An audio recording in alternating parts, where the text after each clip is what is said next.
दरम्यान आज विधिमंडळाचं कामकाज सुरू होण्याआधी आमदार रोहित पवार हातात अनोखं पोस्टर घेऊन आले।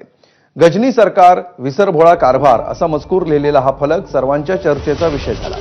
सरकार शेतकऱ्यांची फसवणूक करतंय असा आरोप त्यांनी केला। 7/12 कोरा करण्याचं आश्वासन सरकार विसरलं। सन्मान निधीमध्ये वाढ करण्याचं शेतकरी कर्जमाफीचं काय झालं असा सवाल त्यांनी केला।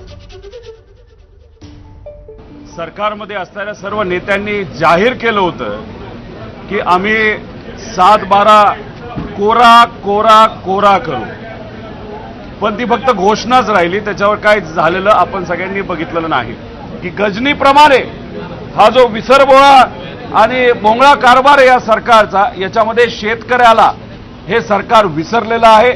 शेतकऱ्यांच्या मुलांना सरकार विसरलेले आहे, महिलांना विसरलेलं आहे, माता भगिनींना विसरलेलं आहे।